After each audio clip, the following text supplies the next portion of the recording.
Alors bonjour les amis. Alors post vidéo du 18 décembre 2019. Alors le thème central d'aujourd'hui c'est les théories de la littérature, théorie littéraire et approche littéraire. Alors c'est à la demande de certains étudiants que je suis en train de faire cette petite introduction. L'analyse du texte littéraire d'un point de vue théorique. D'accord.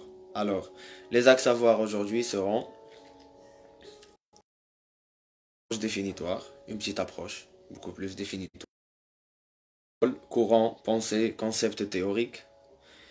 Théorie de la littérature, approche et théorie du texte littéraire, c'est-à-dire la relation qu'entretient la théorie de la littérature et le texte littéraire. Donc l'objectif de ce poste, c'est de revenir sur les grandes écoles qui ont façonné la pensée critique. Ce n'est pas un poste dans lequel j'irai en profondeur vers ces théories-là. Je vais effectuer une analyse profonde sur les théories. Il m'est impossible de le faire si sommairement, mais je vais le faire. J'y reviendrai d'une manière beaucoup plus détaillée lors de d'autres vidéos que j'aurai le plaisir de partager avec vous. Très bien. Alors, l'histoire des théories de la littérature. Alors, nous nous sommes inspirés. Bonjour, Raouf. J'espère que tu vas bien. On devrait faire un post ensemble.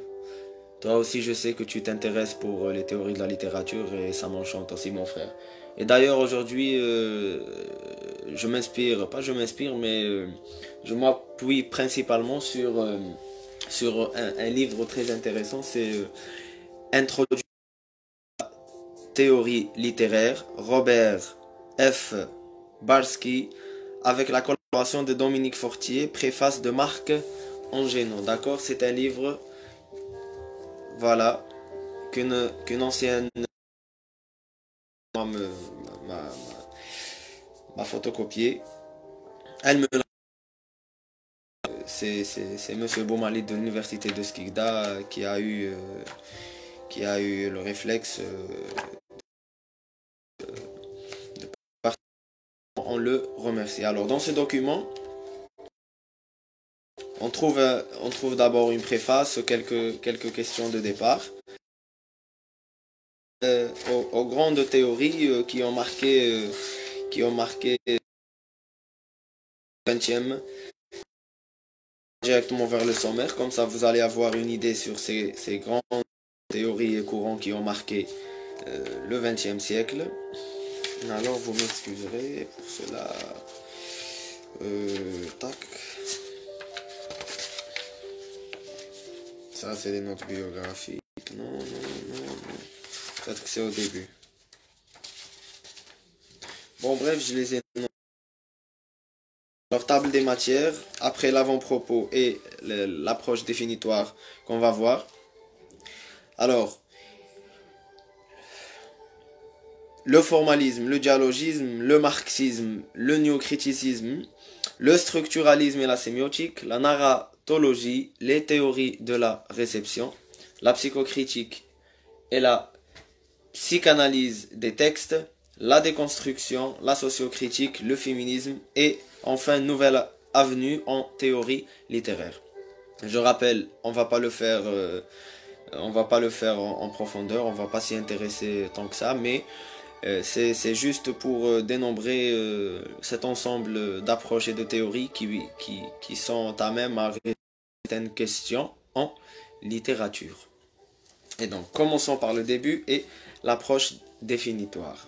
Alors, les théories littéraires sont apparues car la littérature a commencé à se poser bon nombre de questions.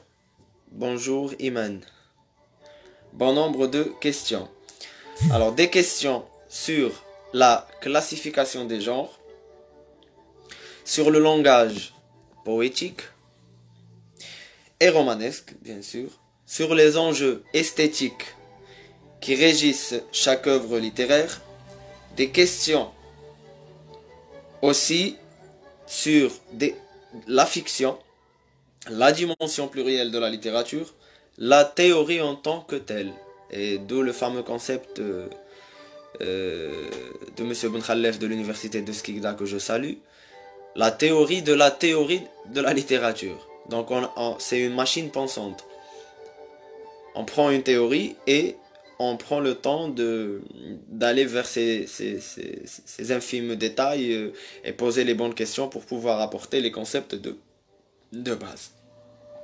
Alors la littérature s'offre donc un et certains outils scientifiques, un outil scientifique qui est la théorie en tant que telle, et un ensemble de théories qui, dans le sens du raisonnement bien sûr, qui répondent à un ensemble de questions. Là, j'ai pris note il y a quelques années, durant quelques années lors de la préparation du concours de doctorat. Alors, la théorie littéraire s'emploie à étudier la nature complexe de la littérature. Donc, on va vers ce que un lecteur avéré aura, je dirais, une certaine problématique à voir. C'est-à-dire quand on est un lecteur novice ou un lecteur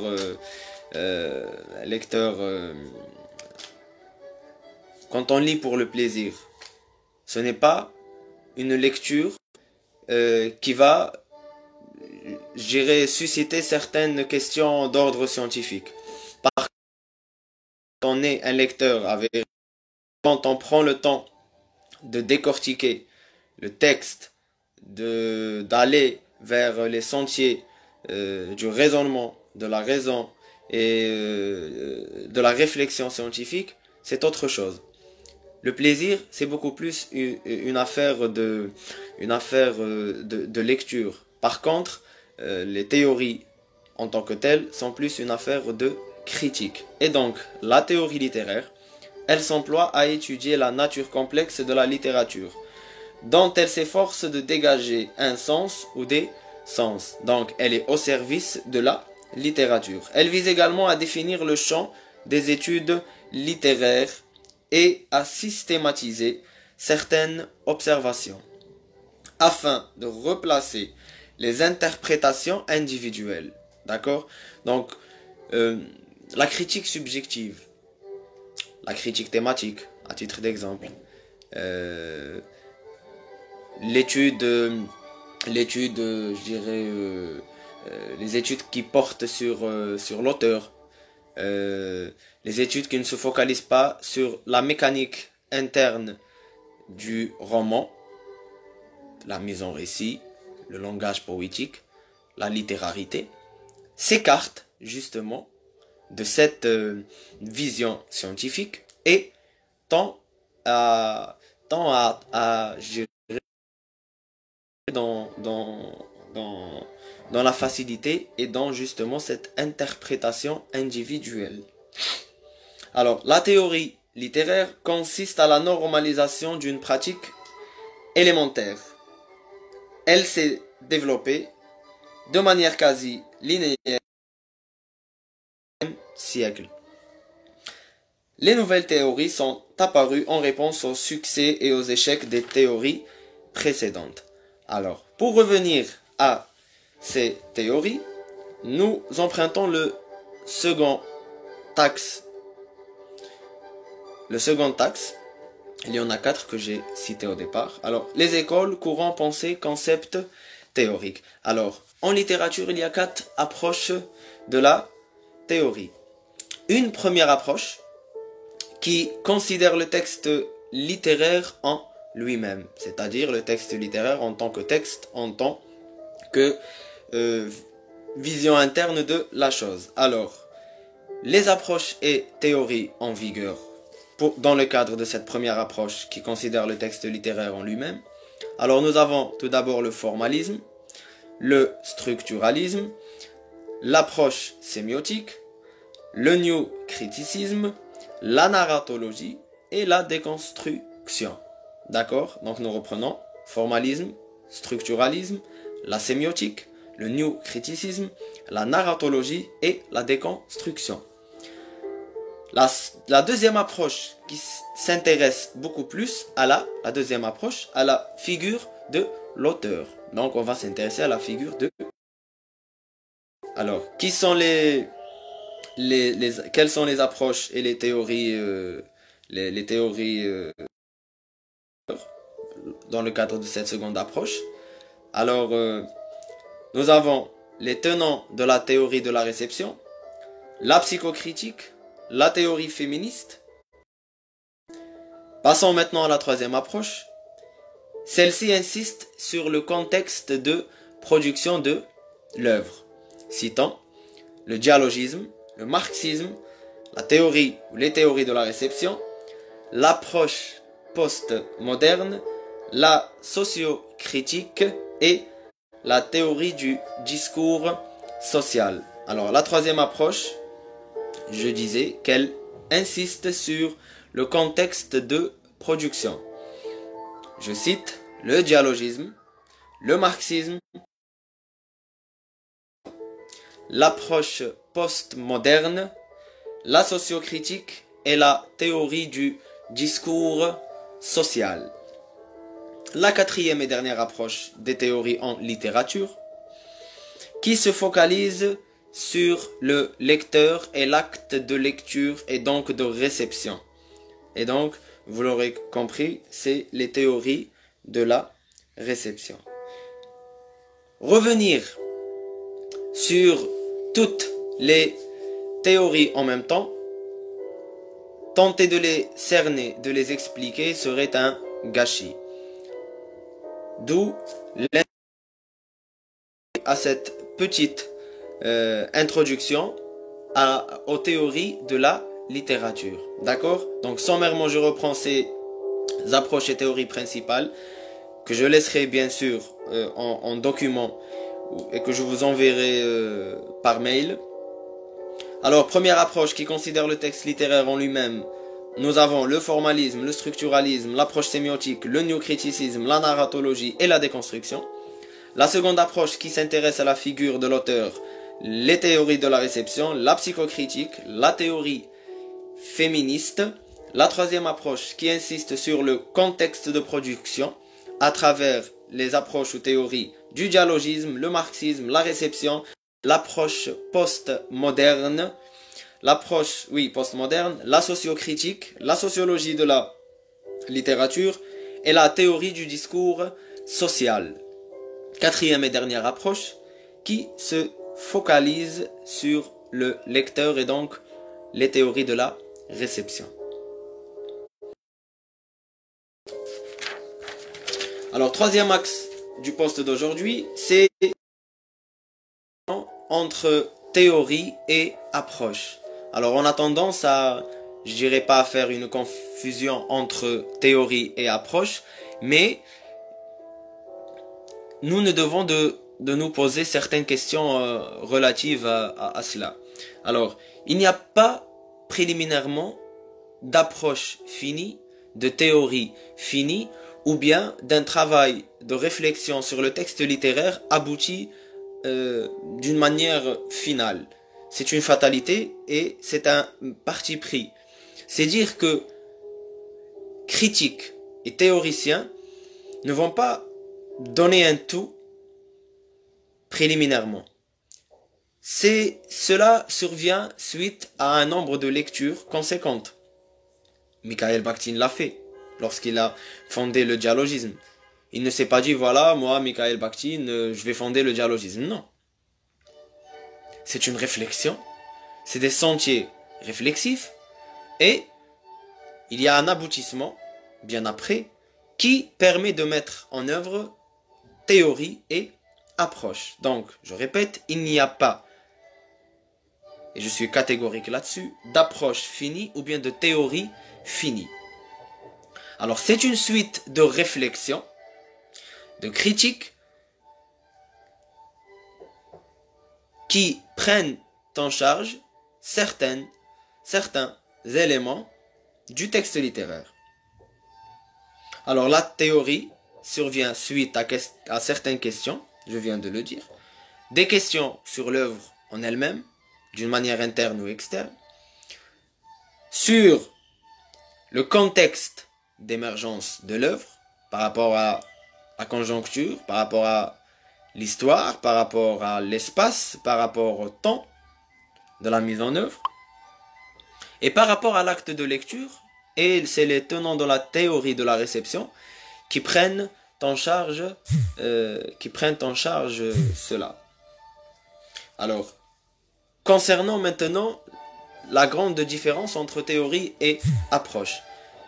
Alors, à mon niveau et personnellement, je dirais que la théorie, c'est plusieurs penseurs, écoles, thèmes, réflexions partagées qui servent à cerner. Merci, très intéressant ce que vous dites, je vous remercie.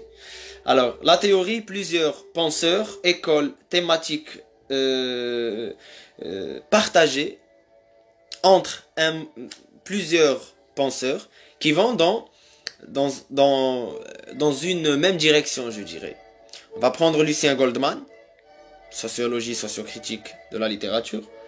Lucien Goldman, qui s'inscrit sur la sociocritique,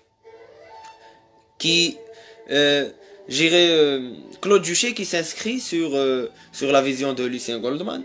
J'irai Michael Bakhtin et sa polyphonie, et nous retrouvons cela chez pas mal d'autres théoriciens. Et la relation établie entre différents penseurs est claire et nette. J'y reviendrai peut-être ultérieurement, ce n'est pas le mot, mon mot d'aujourd'hui. Ce n'est pas le thème d'aujourd'hui. Alors, par rapport à la théorie, l'approche littéraire, c'est beaucoup plus un angle pour cerner l'œuvre. On peut s'approcher de l'œuvre via une perspective historique, via sociologique, via une perspective. Et donc, il y a un fossé entre l'approche et la théorie. On parle d'approche théorie sémiotique. On parle par contre de théorie de la réception et non de approche de la réception. D'accord? Donc parfois aussi il y a des non-dits, je me permets de le dire, il y a des non-dits par rapport aux approches définitoires de la théorie, des théories de la littérature, de l'approche et des approches de la littérature. Parce qu'on aime bien rester dans ce monde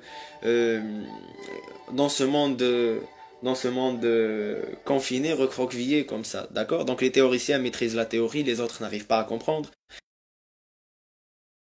Pour eux c'est un jeu, pour nous lecteurs parfois les choses nous dépassent et on est obligé d'aller ramener ces ouvrages qui ne sont pas bien sûr disponibles ici, je parle en Algérie, et aux étudiants licenciés, masterants, doctorants algériens. Et donc on est parfois face à un... Et donc pour pallier à ça, il faudrait avoir les armes pour cela. Je rappelle qu'aujourd'hui je ne vais pas revenir en profondeur sur les théories. Je ferai pour chaque approche, pour chaque théorie, un post.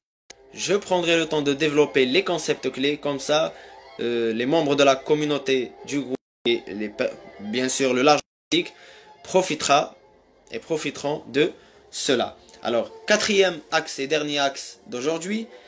Alors, théorie et texte. Salut, Jomana. Salut. Alors, quatrième et dernier axe aujourd'hui, c'est théorie et texte littéraire. Alors, beaucoup de collègues, beaucoup d'étudiants par le passé et même aujourd'hui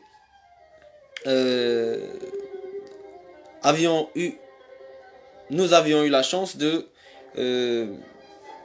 générer certains débats fructueux portant sur les théories de la littérature et la littérature en question. Alors, moi je pose un point de départ. Un étudiant obtient sa licence en français, tronc commun, puis fait une spécialité. En l'occurrence, littérature et civilisation, littérature et texte littéraire, littérature et interdiscours, et j'en passe. Une fois passé le cap de la licence, on est en M1, en master, et donc on est censé avoir un minimum pour aller soutenir et préparer le travail de recherche. Et merde, c'est pas grave. Alors le travail de recherche. Sauf que on se pose pas les bonnes questions. L'œuvre sur laquelle portera notre mémoire de et cela nous échappe. Alors, quelques petits conseils pour justement faire en sorte de cohabiter la théorie et le texte, c'est de se poser d'abord. J'ai entre mes mains un roman qui m'intéresse, qui m'anime. Bien sûr, il y a la motivation derrière. Et ce roman en question, merci Salah, on essaie d'apporter un point de vue sur la chose. J'espère que tu vas bien. Et grand salut à toi, on se verra bientôt. Hein. Je t'appellerai. D'accord? Et tu restes, hein, la dernière fois que t'es venu, et puis, hop, direct. Très bien. Donc, je disais que pour choisir la théorie, j'ai un roman, je prends le temps de le lire et je me pose les bonnes questions. Alors, l'angle d'attaque, c'est très important. Est-ce que je vais porter mon regard sur le personnage, les personnages, la création? C'est très important. Dans lequel le narrateur ou le prosateur, l'auteur prend le temps de développer le personnage, hop, il y a Philippe Amand. Un roman polyphonique, où il y a plusieurs voix, personnages qui cohabitent. J'essaie de mettre en contexte la théorie en question. Je fais appel à Mikhail Bakhtin et à son dialogisme. Si je suis maintenant à la recherche de ce qui fait le socle de l'œuvre littéraire, qui est le concept de littérarité, je vais vers Roman Jakobson et son fameux schéma, et son langage poétique, et le concept de littérarité développé chez les formalistes. Ça pour être un peu canonique, pour ne pas trop... D'accord? Maintenant, un récit, à l'instar de Nejma de Katib Yassine, qui est une sommité de narratif s'inspirant bien de Gérard Genette et la narratologie, vers Julia Kristeva aussi. D'accord? Que l'on reconnaît beaucoup plus Salah Harar. J'attends avec plaisir ton appel. Bien sûr, on s'entraide entre nous, frérot. Si j'ai maintenant, pour revenir au sujet, si j'ai maintenant un quelconque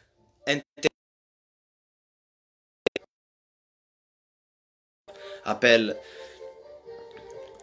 à telle ou telle approche, par exemple au dialogisme aussi, si j'ai en face de moi un roman ancré dans la société, un roman qui prend comme point de départ une vision sociale, une idéologie, je m'oriente vers le marxisme. Je pourrais aussi m'orienter vers la sociocritique. Je pourrais m'orienter vers la sociologie de la littérature. C'est juste que le point de départ de chaque étudiant et de chaque étudiante, de se poser les bonnes questions. Lire, comprendre l'œuvre et poser les bonnes questions. Là, je m'adresse au doctorant en littérature, bien sûr. Il faut se poser les bonnes questions pour choisir la bonne théorie. Et non pas ramener une théorie et l'appliquer sommairement. Parce que il y aura une contrainte. Ramener une théorie, voilà, ramener une œuvre, après on essaye de faire l'équivalence. Ah, l'auteur il a dit que voilà, ce registre langagier se trouve chez tel personnage, alors oui, et aller chercher cela dans l'œuvre. Non, ça se passe pas comme ça. C'est des réflexions, c'est des pensées, c'est des idées qui sont là. Bonsoir, Mido. C'est des pensées qui sont là et on essaye d'apporter certains questionnements. Alors, quelles sont les questions que l'on doit se poser? Bonne question, pour finir le post d'aujourd'hui, quelles sont les questions que l'on doit se poser? Alors, je parlais d'angle d'attaque, je parlais de la manière d'aborder le texte littéraire. On le fait à la manière d'un critique. On ne lit pas fortuitement et on ne lit pas gratuitement. On lit pour se poser des questions. Alors moi, je privilégie ça. D'accord? De petites étiquettes, hop. Dès qu'on trouve une idée pertinente, dès qu'on trouve quelque chose d'un ordre scientifique dans l'œuvre, directement, je note. Je trouve que tel ou tel langage se réitère, je le prends. Je trouve que tel personnage a une certaine attitude psychologique, je le note. Je trouve qu'il y a une alternance entre deux narrateurs, je le note. D'accord? Donc c'est ça la conceptualisation de la théorie de la littérature et des approches de la littérature dans un travail de recherche. Donc, lors de mes... Je reviendrai sur chacune de ces théories, sur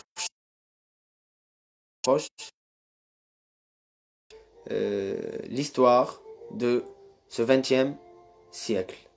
Merci d'avoir été à mon écoute et à la prochaine. Mes salutations.